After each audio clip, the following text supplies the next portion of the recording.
Her fingerprints were on documents she'd never touched. Her name was already trending as corporate thief before security finished walking her to the elevator. And in exactly 6 hours, she would make one phone call that would turn Seoul's business district into a graveyard of reputations. Justice shouldn't need a mafia husband to work. But for Chiang, tonight, it did. If you believe hardworking women deserve better than forged signatures and cowardly boardrooms, hit subscribe and drop a like. Only the Han Suk-woos of the world, the cowards who sacrifice the innocent to save their own skin, won't. Ching Okafor had rehearsed her expansion pitch so many times she could recite it underwater.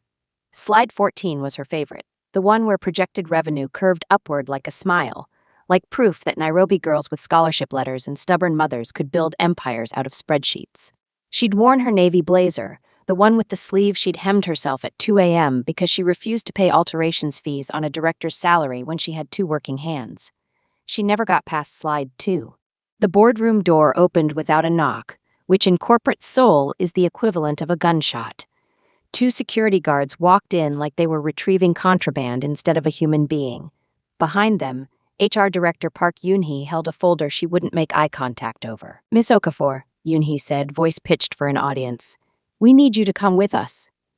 "I'm mid-presentation," Ching said it like a woman who still believed logic could save her. She would remember later how naive that sentence sounded.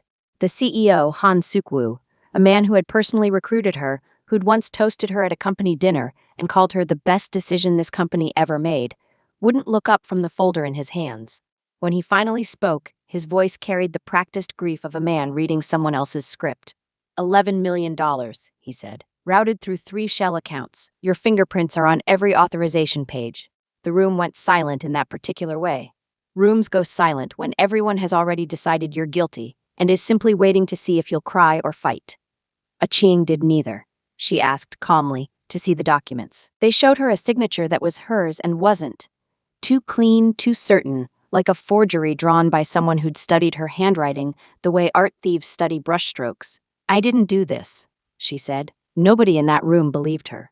Not because the evidence was good, though it was disturbingly good, but because belief is a luxury companies extend to people who look like they belong. Ching had spent 5 years proving she belonged, and it had taken these people 4 minutes to decide she never had. They walked her out through the main lobby, not the service exit.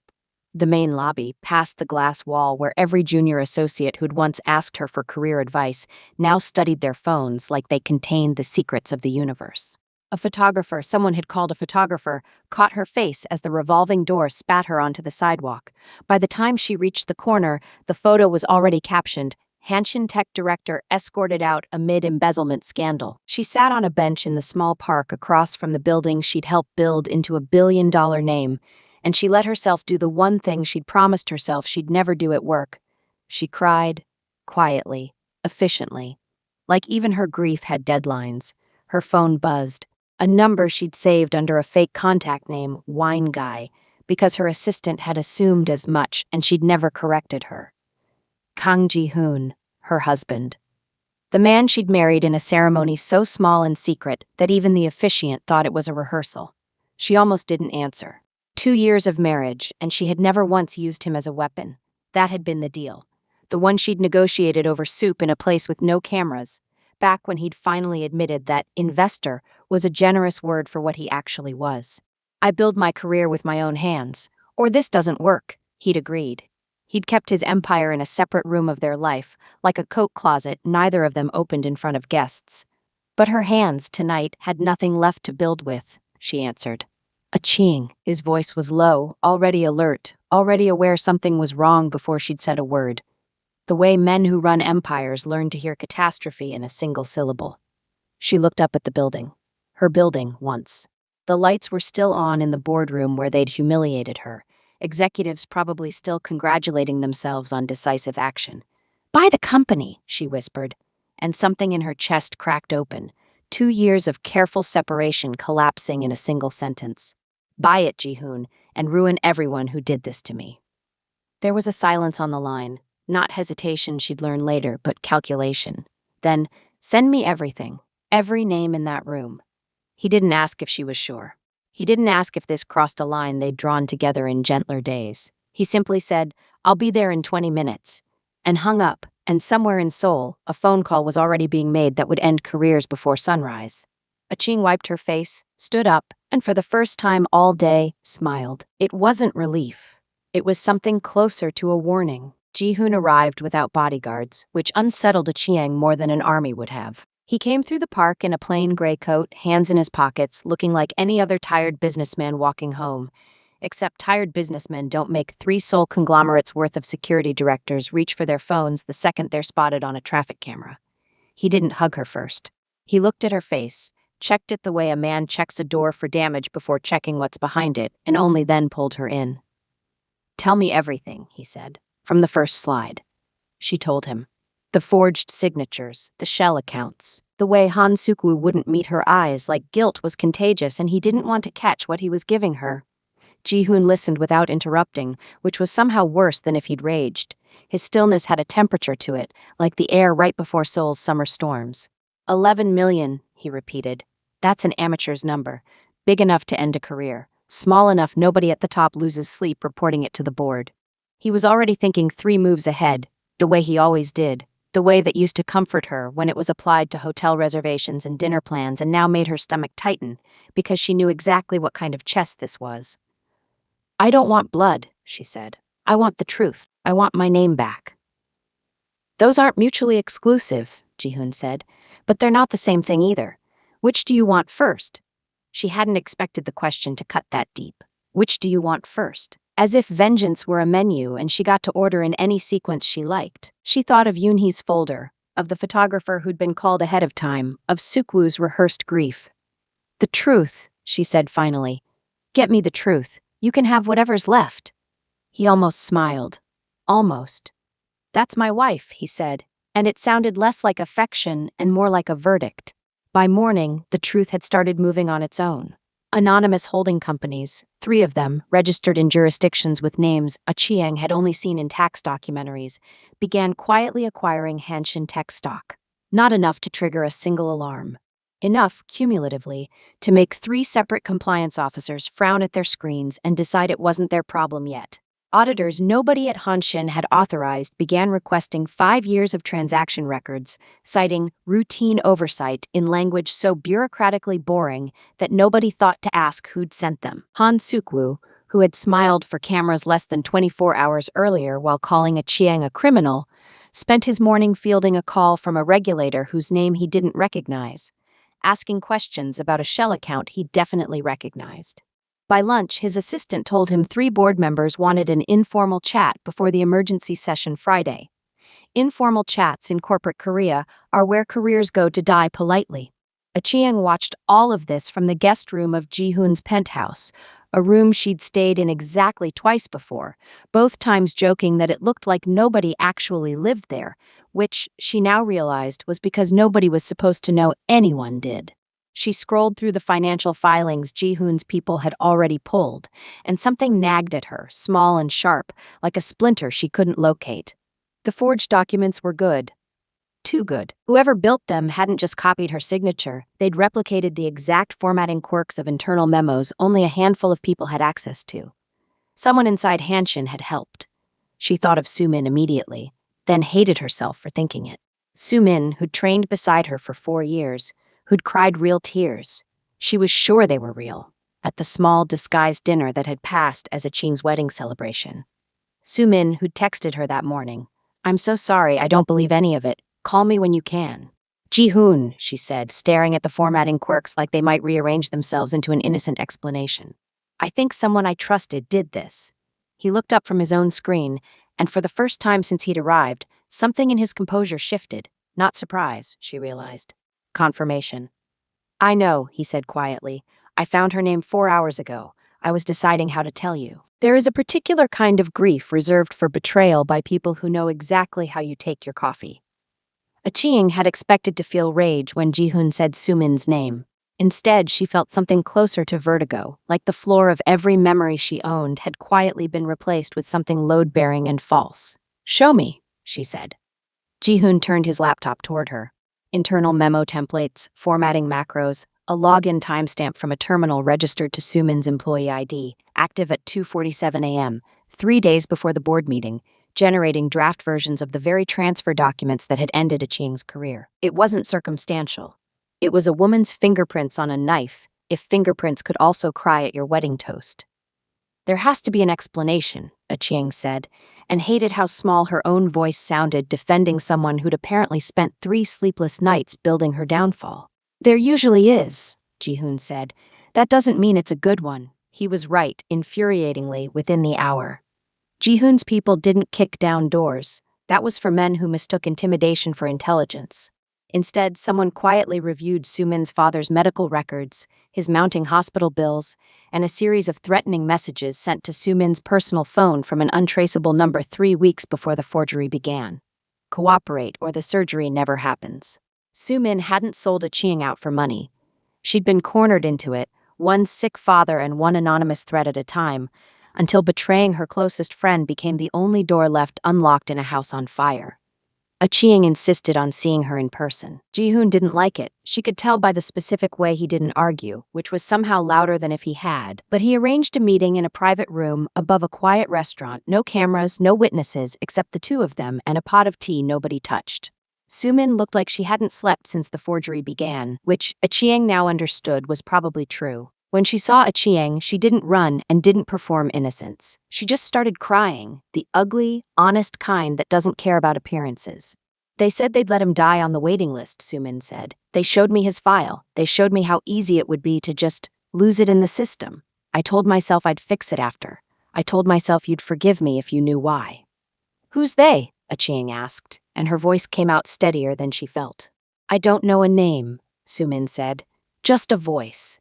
And an account number where I sent proof I'd finished once the documents were planted, came in registration. I have the wire details.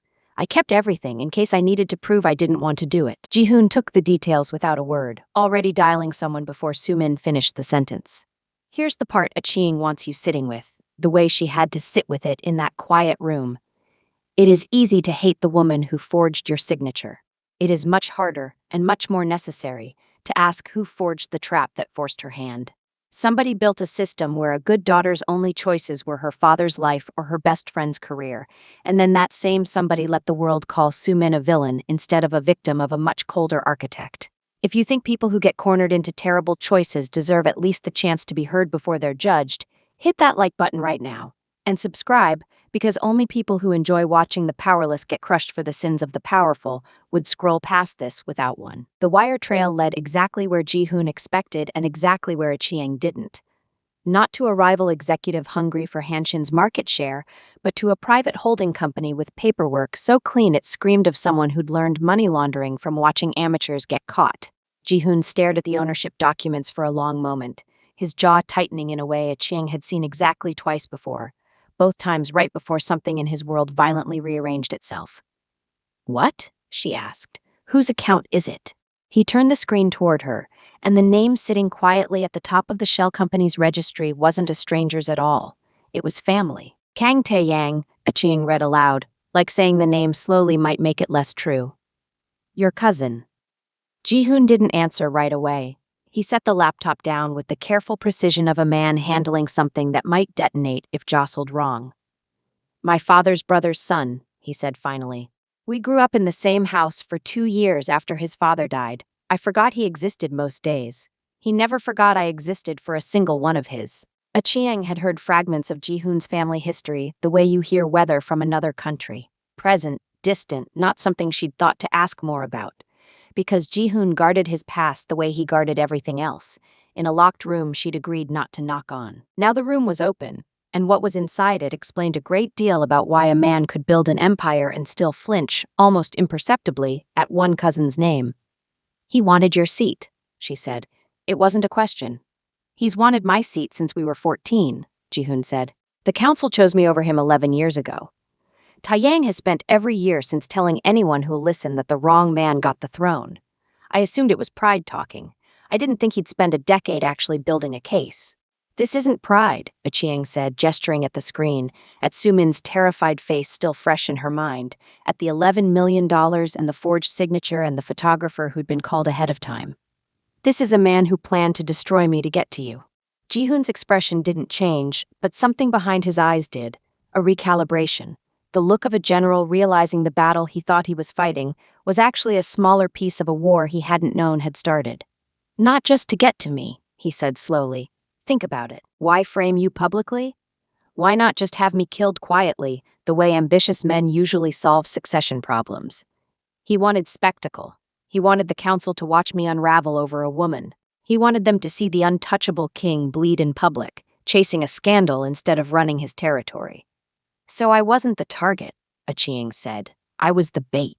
You were the trigger, Jihoon corrected quietly, and for the first time since the boardroom door had opened on the worst day of her life, Achieng saw something close to fear cross her husband's face. Not fear for himself, she realized. Fear of what he might become if this went the way Taeyang had designed it to go. That night, while Jihoon took calls in the other room, his voice dropping into a register she rarely heard, cold and final, the voice of the man his enemies were afraid of, Achieng sat with the ownership documents and let herself feel the full, dizzying scope of it. She hadn't been fired for a mistake. She hadn't even really been fired for who she was, though that particular cruelty had made it easier for everyone in that boardroom to believe the lie. She'd been fired because somewhere, a man she'd never met had decided her career was an acceptable casualty in a war for a throne she hadn't known existed. There is a specific fury that arrives not when you're wronged, but when you realize how small you were to the person who wronged you. Not an enemy, not even a real obstacle, just a convenient lever. Achieng felt that fury settle into her spine like iron. Jihoon came back into the room near midnight, and for once, he didn't try to hide the calculation happening behind his eyes. The council meets in 9 days, he said. Taeyang will use that meeting to make his move, publicly, in front of every family that matters. If I retaliate against him now, quietly, the way instinct is screaming at me to, I prove every word he's whispered about me for a decade. That I'm reckless. That I let a woman rule my judgment. That the throne makes men soft. And if you don't retaliate, then he wins anyway, because he'll have humiliated us both and walked away clean. Jihoon exhaled, and for a moment he looked less like the man who made regulators reschedule vacations, and more like a man standing at the edge of a decision that would define which husband and which king he actually was. I need something sharper than revenge, Achieng, and I don't think I'm the one who's going to find it. She looked at him for a long moment, feeling the shape of an idea begin to form. One that had nothing to do with holding companies or council meetings, and everything to do with the exact skill set that had made her the youngest operations director in Hanshin's history in the first place. No, she agreed slowly. I don't think you are either. Jihoon expected her to ask for men. Instead, Achieng asked for a laptop, 4 days, and a list of every subsidiary Taeyang shell company had touched in the last 3 years. You're not planning to shoot him, Jihoon said, half a question. I'm planning to audit him, she replied, and something in the set of her jaw told him this was not a lesser threat. Here was the truth Jihoon had never fully appreciated, even after 2 years of marriage. He had married a woman who dismantled billion-dollar logistics inefficiencies for breakfast, who read compliance filings the way other people read novels, who had clawed her way to the top of a hostile industry using nothing but precision and an unwillingness to be underestimated twice. He had an empire built on fear. She had a mind built on receipts. He was beginning to suspect hers was the more dangerous weapon. She set up in the penthouse's unused study, surrounded by printed shell company registries, wire transfer histories, and, the detail that made Jihoon go very still when he saw it, the shelved files from the failed AI logistics project she'd buried at Hanshin 2 years earlier. The project nobody at the company had cared about. The project, it turned out, that a rival conglomerate wanted badly enough to destroy a woman's entire life just to get someone desperate enough to hand it over. It's not about me, Achieng said, connecting threads on a whiteboard with the calm intensity of a woman finally standing on ground she understood. It was never about me. Taeyang needed leverage inside Hanshin to access the shipping lane algorithm buried in my old project files. Framing me got me removed and got his investigators disguised as regulators, inside the building with legitimate-looking access. Destroying my reputation was efficient. It solved 2 problems with 1 forged signature. You're saying he's not just after the throne, Jihoon said slowly. He's after the project. I'm saying the throne and the project were always the same prize. Whoever controls that algorithm controls shipping contracts worth more than the council's entire portfolio combined. Taeyang wasn't planning to inherit your empire, Jihoon. He was planning to make his own, funded by something I built and forgot about. For the first time since the boardroom door had opened on the worst morning of her life, Chiang felt something shift from grief into strategy. Grief was reactive. Strategy had teeth. Over the next 4 days, she built a case the way she'd built every successful pitch of her career. Methodically, ruthlessly sourced, immune to emotional argument. She traced the shell company's ownership through 6 jurisdictions back to an account Tae-yang had been careless enough to touch personally exactly once, 3 years ago, before he'd learned better. She cross-referenced the regulators who'd requested Hanshin's audit records against a private security firm quietly owned by the same shell network. She found the wire that had paid for the photographer outside Hanshin's building, a detail so specific, so damning, that even Ji-hoon exhaled audibly when she showed him. "This isn't revenge," she told him, spreading the final case file across the table like a woman laying down a winning hand. "This is proof. Counsel admissible, court admissible, headline admissible proof. You don't need to destroy Tae-yang in some back alley and prove every rumor about your marriage right. You need to walk into that council meeting and let the truth do what violence never could. Humiliate him permanently in front of the only people whose opinion he's spent his whole life trying to win." Ji-hoon studied her for a long moment, something unreadable passing behind his eyes. Pride, she'd learn later, tangled up with a grief of his own. The quiet mourning of a man realizing his cousin's betrayal was total and irreversible. "He's still going to come for us before the meeting," Ji-hoon said. "A man like Tae-yang doesn't wait quietly to be exposed. He'll want to force the confrontation before I can use what you've built." Chiang didn't flinch. She'd spent 5 years being underestimated in boardrooms. She wasn't about to start second-guessing herself in one that determined her actual life. "Then let him come," she said. "Last time, he attacked a woman he assumed had no leverage of her own. Let's see how that assumption survives contact with the truth." Outside, Seoul's skyline glittered indifferently, unaware that somewhere in a quiet penthouse study, the war for an empire had just changed hands from a man who understood fear to a woman who understood spreadsheets and was about to prove which one actually won wars. Tae-yang came on the 7th night, which meant Chiang's case file was finished but not yet delivered, the worst possible timing, and she suspected exactly the timing he'd planned for. He didn't storm the penthouse. Men like Tae-yang understood optics too well for that. He arrived alone, announced, dressed like a man attending a business dinner rather than a confrontation 2 decades in the making. Ji-hoon met him in the main room. Chiang stood at the edge of it, close enough to hear everything, far enough to let her husband handle the opening moves of a war she'd spent 4 days arming him for. "Cousin," Tae-yang said, smiling the particular smile of a man who believes he's already won, "I hear your operations director had quite the fall from grace. Terrible business, forged signatures. You should really vet your wife's competence before marrying her, though I suppose secrecy has its costs. You should really vet your shell companies before wiring money to a photographer," Ji-hoon said, and watched, with visible satisfaction, the smile falter for exactly 1 second before Tae-yang recovered it. "I don't know what you're implying." "I'm not implying anything," Ji-hoon said. "My wife doesn't imply, she documents." He nodded toward Chiang, and this was the moment. She'd rehearsed it in her head a dozen times on the flight of stairs between grief and this room, where she stepped forward and let the truth do the talking violence never could. "Cayman registration, 3 jurisdictions deep, but sloppy at the source," she said, setting the file on the table between them like she was closing a business deal, because in every way that mattered, she was. "You touched the account personally once, 3 years ago. Amateur mistake for a man who's spent a decade planning to steal a throne. I also have the wire that paid the photographer outside Hanshin's building the morning I was walked out. Same network, same laundering pattern, same carelessness. And I have Sumin's testimony, corroborated by medical records, showing exactly how you coerced her into planting the forgery. You didn't destroy me, Tae-yang. You just handed me a paper trail with your name written all over it."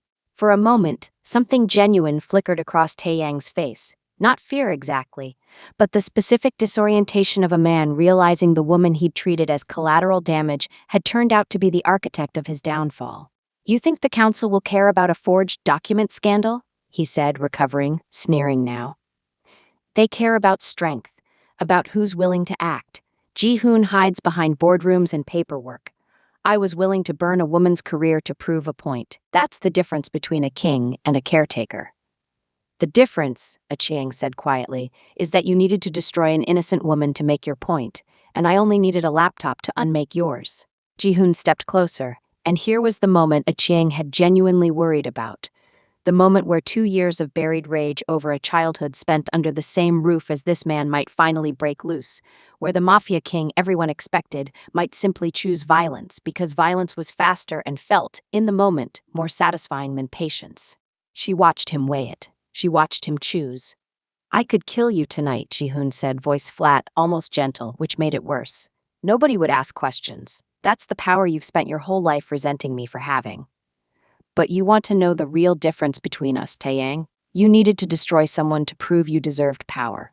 I don't need to destroy you at all. I just need to let the council see exactly what you are, in the daylight, with proof they can't dismiss as family jealousy. That's not weakness. That's the throne you'll never sit on because you never understood the difference. Taeyang's composure cracked fully then, the mask sliding to reveal something raw and furious underneath. A man who'd spent a decade building toward a moment of triumph, watching it collapse in real time in front of the cousin he'd never stopped envying. The council meets in 2 days, Ji-hoon said. You'll be there. So will this file. Choose how you want to walk in, as a man who lost fairly, or a man who ran and confirmed every word of it. Taeyang left without another word, and Achieng, watching the door close behind him, felt the particular exhaustion of a woman who has just watched her husband choose to be better than the world expected, and understood for the first time that the throne had never been the real prize either of them was fighting for. The council chamber held 12 seats and 2 centuries of unspoken rules, and Achieng was not supposed to be in it. Wives didn't attend, outsiders didn't attend, Black women who'd been publicly branded corporate criminals 4 weeks earlier especially didn't attend. Ji-hoon walked her in anyway, past the visible discomfort of men who'd built entire philosophies around never having to share a room with a consequence they hadn't approved in advance. Taeyang was already seated, composed again, having spent 2 days rebuilding the version of himself that photographed well. He rose when Ji-hoon entered, offering the kind of smile that had fooled a council for a decade. "Cousin," he said, "and guest, I didn't realize this was a family matter now." "It was always a family matter," Ji-hoon said. "You just made the mistake of thinking family meant only the people who share your blood, instead of the people who share your table." Achieng didn't wait for permission. She'd spent 5 years earning the right to speak in rooms that didn't want her, and she wasn't about to lose the habit now. She placed the file on the central table, the same file, the wire trail, the shell registrations, Sumin's sworn testimony, the photographer's invoice, and let 12 powerful men read, in silence, exactly how one of their own had manufactured a public scandal to steal an algorithm and a throne in the same motion. "Kang Tae-yang orchestrated the destruction of my career to gain unauthorized access to Hanshin Tech's shipping lane logistics platform," she said, voice steady. The voice she used to close billion-dollar pitches, not the voice she'd used crying on a park bench a month ago. "He coerced an employee using threats against her dying father. He paid for a photographer to ensure my humiliation was public and permanent. He did this not to weaken Hanshin Tech, but to weaken Ji-hoon, believing this council would blame a wife's scandal for a king's judgment, instead of recognizing a coward's plot for exactly what it was." The chairman, an old man named Choi, who had outlived 3 rivals and buried his own ambitions decades ago, studied the documents for a long, silent minute. "This is thorough," he said finally, and there was something almost like respect in it. More thorough than anything this council has produced internally in years. "She used to run operations for a billion-dollar tech company," Ji-hoon said, "before your nephew decided her competence was inconvenient to his ambitions." Taeyang tried, one last time, to reframe it. Strength, decisiveness, the tired language of men who mistake cruelty for leadership, but the room had already turned. 12 men who valued power above almost everything did not, it turned out, value being made fools of by amateur laundering mistakes. By the time the vote came, it wasn't close. Taeyang was stripped of standing, assets frozen pending formal review, exiled from a council he'd spent a lifetime trying to inherit. He didn't go quietly, he never would. But Achieng watched him leave that chamber understanding something she hadn't fully believed until that moment. The truth, precisely aimed, cuts deeper than any blade Ji-hoon could have used, and it left her hands clean. Hanshin Tech's board, facing regulators Ji-hoon's holdings had quietly summoned weeks earlier, issued a public retraction within days. Han Suk-woo resigned before the ink dried. Sumin, cleared and reinstated, sent Achieng a single message. Thank you for still calling me family. Achieng was reinstated too, though she declined the title, having discovered, in the space of one brutal month, that she no longer needed Hanshin's name to know her own worth. That evening, back on the same park bench where she'd once made the phone call that started a quiet war, Jihoon found her watching the same skyline, transformed now from a symbol of everything she'd lost into proof of everything she'd rebuilt. Regret it? He asked. Any of it? I regret that it took losing everything to remember I never needed anyone's permission to be brilliant, she said. I don't regret marrying a man who let me fight my own war and just made sure I had a fair fight. Jihoon sat beside her, no bodyguards, no empire between them, just a husband and the wife who taught the most feared man in Seoul that real power was knowing when to put the knife down and hand someone a spreadsheet instead. So, he said, what do you build next? Achieng smiled, and for the first time since a boardroom door had opened on the worst morning of her life, it wasn't a warning, it was a beginning.